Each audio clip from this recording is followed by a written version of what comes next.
এই সংসারে এমন অনেক ব্যক্তি আছেন হয় অসংখ্য অভিজ্ঞতা লাভ করার পরে তৈরি হয়। আপনি একদিনে বুঝতে পারবেন না যে সেই ব্যক্তি কেমন। এই ভুলটাই বেশিরভাগ মানুষ করে ফেলেন। কিন্তু যদি সত্যি কোনো মানুষকে বুঝতে চান তাহলে একটু সময় দেওয়া খুব প্রয়োজন। সবার আগে প্রথম আলাপে সেই ব্যক্তি তো এটাই বোঝাবে যে সে কতটা শ্রেষ্ঠ, কিন্তু সে কতটা গুণী বা কতটা অপগুণী এটা বোঝার জন্য আপনাকে সেই ব্যক্তির কাছাকাছি থাকতে হবে। তিনি কতটা অহংকারী বা কতটা সজ্জন সেটা বোঝার জন্য আপনাকে সেই ব্যক্তিকে সম্মান দিয়ে দেখতে হবে। সেই ব্যক্তি কতটা লোভী বা কতটা সরল সেটা বোঝার জন্য তাকে ধন দিয়ে দেখতে হবে। সেই ব্যক্তির কতগুলো খারাপ গুণ আছে সেটা বোঝার জন্য সেই ব্যক্তিকে স্বাধীনতা দিয়ে দেখতে হবে। তবেই তাকে আপনি বুঝতে পারবেন। যে কোনো মানুষকে বোঝা, তার ব্যক্তিত্ব বুঝে ওঠা এতটা সহজ কাজ নয়। যতক্ষণ কোনো ব্যক্তির ব্যক্তিত্ব সম্পর্কে স্পষ্ট ধারণা না হয় ততক্ষণ সেই ব্যক্তির সাথে সম্পর্কে অগ্রসর হওয়া উচিত হবে না। আসুন আমার সাথে ভালোবেসে বলুন, রাধা রাধা। এই সংসারের দুটি পরিস্থিতিতে নিজেকে প্রসন্ন রাখা। কিন্তু যদি আপনি এটা শিখে যান তাহলে এই নীরবতাই আপনাকে জীবনে অনেক বড় বড় সমস্যার হাত থেকে বাঁচাবে। এই প্রসন্নতা আপনাকে বিকটতর পরিস্থিতি থেকে বেরিয়ে আসতে শক্তি যোগাবে। তাই এই গুণ আত্মসাৎ করুন আর আমার সাথে ভালোবেসে বলুন, রাধা রাধা। আমরা সবাই জীবনে কামনা করি। কেউ ধন সম্পত্তির কামনা করি, কেউ ভালোবাসার, কেউ বন্ধুদের, কেউ নাম খ্যাতি আদি ইত্যাদি। এগুলো লাভ করার জন্য আমরা চেষ্টা করতে থাকি, পরিশ্রম করতে থাকি, কিছু সময় পরে অর্জনও করে ফেলি। কিন্তু সবকিছু অর্জন করার কিছু সময় পরে এরা রুষ্ট হয়ে যান, আমাদের থেকে দূরে চলে যান বা আমাদের থেকে কেড়ে নেওয়া হয়। এমনটা কেন হয়? এমনটা এই কারণে হয় কারণ মানুষের একটা দুর্বলতা আছে। কোনো কিছুই অর্জন করার পরে আস্তে আস্তে সে তার মূল্য, তার গুরুত্ব ভুলে যায়, তার জন্য চেষ্টা করা ছেড়ে দেয়। আর এটাই হলো সব থেকে বড় সমস্যা। ঠিক যেমন কোনো ব্যক্তি যিনি ধন অর্জন করতে চান তার জন্য কঠিন পরিশ্রম করেন, হয়তো ধন অর্জন করেও ফেলেন, তারপর আস্তে আস্তে ওই ধনের মূল্য ভুলে যান, উচিতভাবে তা প্রয়োগ করেন না, আস্তে আস্তে তার ধন তার সঙ্গ ত্যাগ করে দেয়, সমস্ত পরিশ্রম ব্যর্থ হয়ে যায়। সেই জন্য মনে রাখবেন, এই সংসারে কিছু অর্জন করা অত্যন্ত কঠিন ব্যাপার, কিন্তু তার থেকেও বেশি কঠিন হলো সেটা নিজের সাথে ধরে রাখা। তাই জীবনে যখনই আপনি কিছু অর্জন করবেন তার গুরুত্বটা বুঝুন, আর তারপরে সময় সময় তার মূল্য নিজেকে স্মরণ করাতে থাকুন। কৃতজ্ঞ থাকুন যে আপনার পরিশ্রম আপনাকে এই ফল দান করেছে, আর চিরকাল পরিশ্রম করুন। তবেই আপনি যেটা লাভ করেছেন সেটা আপনার কাছে থেকে যাবে। আসুন আর আমার সাথে ভালোবেসে বলুন, রাধা রাধা। এই সংসারে আপনার সব থেকে বড় বন্ধু কে? কেউ বলবেন ছোটবেলার বন্ধুরা, কেউ বলবেন মাতা পিতা, কেউ বলবেন ঈশ্বর। এবারে বলুন যে এই সংসারে আপনার সব থেকে বড় শত্রু কে? কেউ বলবে আপনার বিরোধী, সেই ব্যক্তি যে আপনাকে হিংসে করে, বা আপনার নিজের অহংকার, আপনার কুকর্ম। আমি বলবো যে এই সংসারে আপনার সব থেকে বড় বন্ধু হলো আপনার নিজের মন। এই চঞ্চল মনকে যদি আপনি নিয়ন্ত্রণ করতে শিখতে পারেন তাহলে এর থেকে বড় বন্ধু এই সংসারে আপনি কোথাও পাবেন না। সেখানেই যদি এই মন আপনাকে বশ করে ফেলে তাহলে সংসারে এর থেকে বড় শত্রুও আপনি কোথাও পাবেন না। সেই জন্য এই সংসারকে নিয়ন্ত্রণ করার চেষ্টা ত্যাগ করুন। প্রথমে এই মনকে নিয়ন্ত্রণ করতে শিখে যান, তাহলে এই জীবন নিজে থেকেই সাফল্যের পথে অগ্রসর হবে। আর তখন এই মন প্রসন্ন হয়ে বলবে, রাধা রাধা। এই সংসারে যদি আপনি শুভ কিছু অর্জন করতে চান তাহলে দুটি পথ আছে। প্রথম হলো ধর্ম আর দ্বিতীয় হলো কর্ম।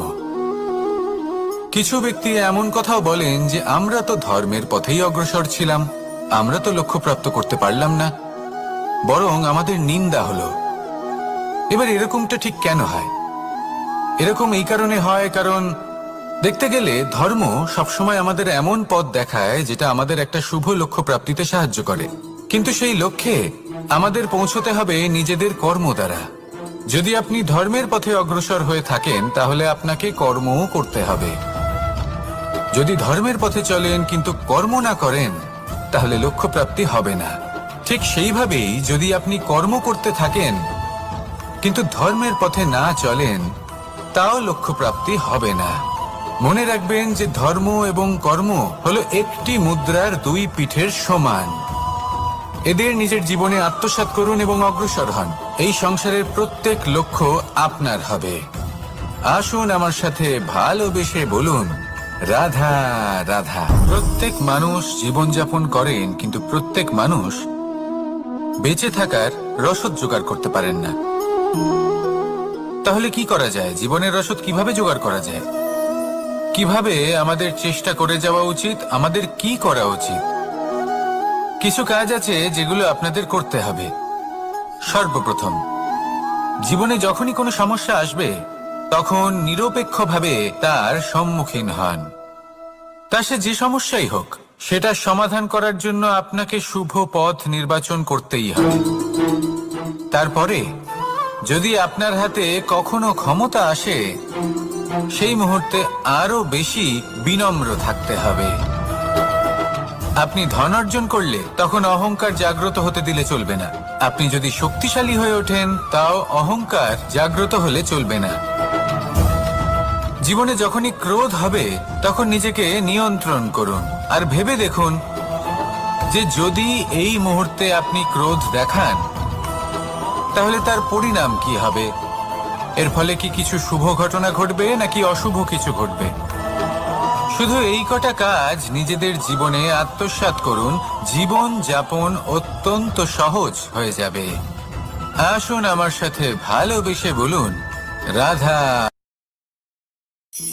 আপনি কখনো কোনো পাথরের বুক চিরে বয়ে চলা কোনো নদী দেখেছেন? পাথর নদীর সামনে নত হয়ে যায়, তাকে বাধা দিতে চেষ্টা করে কিন্তু কখনো বাধা দিতে পারে না। এই নদী হলো ততটাই শক্তিশালী, কিন্তু এর আরম্ভ কোথা থেকে হয়? দূরে কোথাও কোনো পর্বতের চূড়াতে এক বিন্দু জল ঝরে পড়ে আর তার সাথে হিম গলিয়ে দেয়। তারপর জলের শক্তি বৃদ্ধি পায়, তারপর অনেক বিপদের সম্মুখীন হয় আর অনেক ধরনের বাধা সে অতিক্রম করে। তার শক্তির এতটাই বৃদ্ধি হয় যে তাকে বাধা দেওয়া একেবারেই অসম্ভব ব্যাপার হয়ে যায়। দেখুন, নদী তো মহান বটেই, কিন্তু তাকে মহান করে তুলেছে কে? সেই সকল বিপদ যার থেকে ও কখনো পালায়নি। সেইভাবেই আমাদেরও বিপদ থেকে পালিয়ে গেলে হবে না, তার সম্মুখীন হতে হবে সাহসের সাথে, পূর্ণ শক্তি প্রয়োগ করে। তবেই আমরা শিখতে পারবো, তবেই আমরা সামনে এগোতে পারবো। যদি আপনি জীবনে কুন্দন হয়ে উঠতে চান তাহলে জ্বলন সহ্য করতেই হবে। আসুন আমার সাথে ভালোবেসে বলুন, রাধা রাধা। এ হলো গোলাপ ফুল। একে আমরা সকলেই চিনি। সমগ্র সংসার ভালোবাসে এই পুষ্পকে। এই ফুল দেখতেও সুন্দর। সবথেকে বেশি গুরুত্বপূর্ণ কথা হলো এর সুগন্ধ, যা দূর দূরান্ত থেকে ব্যক্তিদেরকে আকৃষ্ট করে। এই সুন্দর পুষ্প একটু মন দিয়ে দেখলেই দেখা যায় এর নিচে কাঁটা রয়েছে। এই সংসার বলে, এ প্রকৃতির কেমন রচনা, এত কোমল পুষ্প, এটা কি তীক্ষ্ণ কাঁটা সহ প্রস্ফুটিত হয়? এটাই হলো জীবনের সত্য। আমাদের অন্তরের সদ্গুণ, সেগুলিও এই ফুলের মতোই সুন্দর। সংসার এর সৌন্দর্য দেখতে পায়, এর সুগন্ধ চতুর্দিকে ছড়িয়ে পড়ে। কিন্তু এই সদ্গুণ জাগ্রত করে তোলার জন্য কঠোর পরিশ্রম করতে হয়, প্রতিনিয়ত চেষ্টা করে যেতে হয়। তাই জন্য যদি আপনি জানেন আপনার পথ উচিত কিন্তু তা কাঁটায় পরিপূর্ণ, তাহলে থামবেন না, চলতে থাকুন। একবার যদি অন্তরের সদ্গুণ জাগ্রত হয়, তাহলে এই সংসার এই সৌন্দর্য দেখবে আর সুগন্ধে আকর্ষিত হয়ে আপনার কাছে আসবে। এই মন, এই জীবন প্রসন্ন হয়ে বলবে, রাধা রাধা। মোহনের বাঁশির এই সুর, এই সঙ্গীত দেখুন, প্রত্যেকটা সুর থেকে নিজস্ব একটা স্বর নির্গত হয়। এবার যে ব্যক্তি এই সমস্ত সুর এবং স্বর বুঝতে পারেন, এতে নিপুণ, তিনি এই বাঁশির দ্বারা যে সুর নির্গত করবেন তা তো মধুর অবশ্যই হবে। এবার জীবনের সাথেও কিছুটা এরকমই ঘটে। জীবনের কিছু নীতি থাকে, অর্থ, কুটুম্ব এবং আধ্যাত্মিক। যদি জীবনের প্রত্যেকটা মুহূর্ত সুখময় হয় এরকম আপনি চান, তাহলে এই তিনটি নীতিতে আপনাকে নিপুণ হতে হবে। কোনো একটি বিশেষ নীতির প্রতি যদি আপনি বেশি ঝুঁকে পড়েন, তাহলে বাকি দুই নীতি থেকে যা সুখ লাভ করা সম্ভব তা পারবেন না। ধন অর্জন করতে হবে পরিবারের জন্য, পরিবারের সুখ মনের শান্তির জন্য, মনে শান্তির প্রয়োজন মনের শুদ্ধতার জন্য। যখন এই মন শুদ্ধ হবে, জীবন শুদ্ধ হবে, পবিত্র হবে, সুন্দর হবে এবং ভালোবেসে বলবে, রাধা রাধা। জল পর্বত থেকে বয়ে নিচে নেমে আসে, নদীর সাথে সমাহিত হয়ে তার সাথে বয়ে চলে, চিরসবুজ বনানী গড়ে তোলে, প্রাণ মুক্তি পেয়ে এগিয়ে চলে। কোথাও ধাক্কা খায়, কোথাও বাধা পড়ে, কোথাও যদি পথ খুঁজে না পায় তাহলে পথ খুঁজেই নেয়, আর যেখানে পথ থাকে না সেখানে পথ বানিয়ে নেয়, আর শেষ পর্যন্ত নিজের লক্ষ্যে পৌঁছেই যায়, অর্থাৎ সমুদ্রে গিয়ে সমাহিত হয়ে যায়। আমাদেরও কিছুটা এরকমই হয়ে উঠতে হবে। যেখানেই যাবেন সকলের কল্যাণ করুন, সামনে এগোন। আপনি কোথাও পড়ে গেলে, ধাক্কা খেলে আঘাত লাগবেই, উত্থান পতন লেগেই থাকে। সামনে এগোতে থাকুন। কোথাও পথ না পেলে তা খুঁজে নিন, কোথাও পথ না থাকলে তা বানিয়ে নিন। নিজের গন্তব্যের কথা সব সময় মনে রাখুন। শেষ পর্যন্ত নিজের মোক্ষ লাভ আপনি অবশ্যই করবেন। আর আমার সাথে ভালোবেসে বলুন, রাধা রাধা। জীবনের প্রত্যেক মুহূর্ত আমাদের কিছু না কিছু, ঠিক এইভাবেই আমাদেরও উচিত নিজের জীবন অতিবাহিত করা, নদীর মতো। প্রত্যেক মুহূর্ত নতুন, তাই সেইভাবেই জীবন যাপন করুন। পুরনো কিছুই একত্রিত করে রাখবেন না, বিগত স্মৃতির মাঝে নিজেকে হারিয়ে ফেলবেন না। এই যে বর্তমান, এই যে মুহূর্ত, সেটাই হলো সর্বশ্রেষ্ঠ। এর মাঝেই জীবন যাপন করুন। নদীর মতো প্রবাহমান হতে শিখুন। আপনি শিখে গেলে তাহলে মনে রাখবেন, আমার আপনার মাঝে বিচরণ করতে বড়ই ভালো লাগবে। যে ব্যক্তি আনন্দের সাথে জীবনের প্রত্যেকটা মুহূর্ত অতিবাহিত করে, কোনো চিন্তা ছাড়াই প্রবাহমান হয়, কখনোই থামে না, যতক্ষণ না মুক্তি লাভ করছেন, এমন ব্যক্তির মধ্যেই রাধাকৃষ্ণ বসবাস করেন। তাহলে আসুন আমার সাথে ভালোবেসে বলুন, রাধা রাধা। এবার এই প্রকাশ যে সূর্যের থেকে পাই, তিনি কি করেন? তিনি নিজেকে জ্বালান আমাদের জীবন প্রদান করার জন্য। প্রত্যেকটা মুহূর্ত তিনি তাপ সহ্য করেন, আমরা যাতে সেই প্রকাশ লাভ করি। এটাই হলো জীবনের সারমর্ম। যদি আপনিও এই সংসারে প্রকাশ ছড়িয়ে দিতে চান, তাহলে আপনাকেও তপ্ত হতে হবে, নিজে জ্বলতে হবে, সেই কর্ম করতে হবে যেটা কঠিন হতে পারে কিন্তু আসলে শ্রেষ্ঠ। তবেই এই সংসারের সেবা করতে পারবেন, সংসারকে পথ দেখাতে পারবেন। নিজের অন্তরের প্রকাশ জাগ্রত করুন, তবেই সেই সকল ব্যক্তি যারা পাপের অন্ধকারে নিমজ্জিত হয়ে আছেন তারা জাগ্রত হবেন। সেই সকল ব্যক্তিকে জাগিয়ে তুলুন, প্রেরিত করে তুলুন সুখী হওয়ার জন্য যারা সুখী হতে পারছেন না। সেই সকলকে প্রেরিত করুন সাফল্য লাভের যারা সফল হতে পারছেন না। নিজের অন্তরের সূর্যকে জাগ্রত করুন, চারিদিকে শুধু প্রকাশই প্রকাশ হবে, জীবনই জীবন থাকবে, আনন্দই আনন্দ থাকবে, আর এই মন বারবার প্রসন্ন চিত্তে বলে উঠবে, রাধা রাধা। এই সংসারে এমন অনেক ব্যক্তি আছেন যারা নিজেদের প্রসন্নতার জন্য স্বার্থপরতার সীমা পার করে যেতে পারেন। নিজে সুখ লাভ করার দরুন তার ফল নিজে থেকে আপনার কাছে আসবেই, নিশ্চিত রূপে আসবে।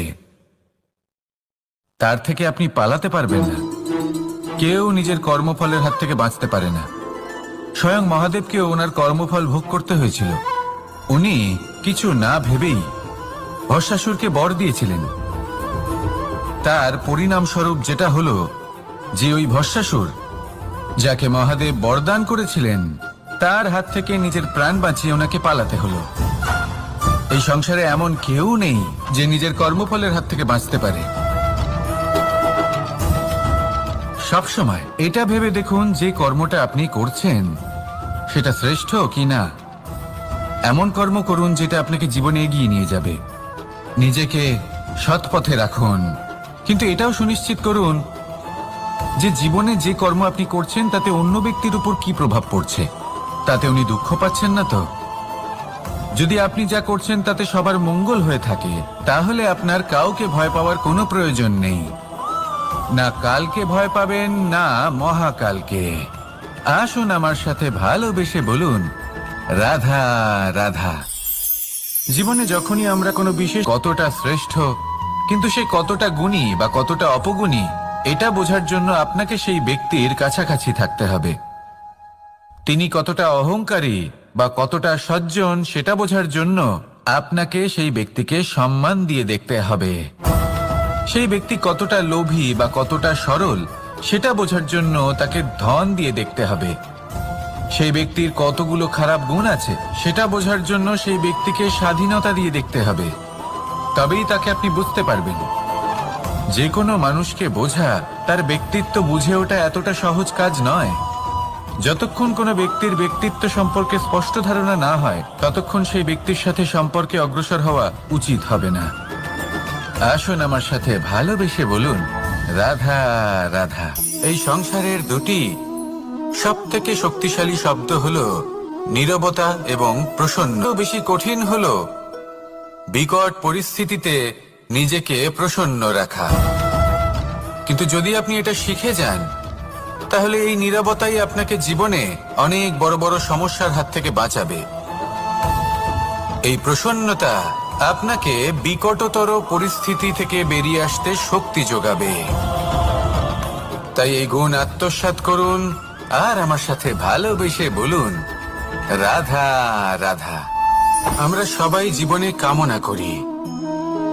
কেউ ধন সম্পত্তির কামনা করি, কেউ ভালোবাসার, কেউ বন্ধুদের, কেউ নাম খ্যাতি আদি ইত্যাদি।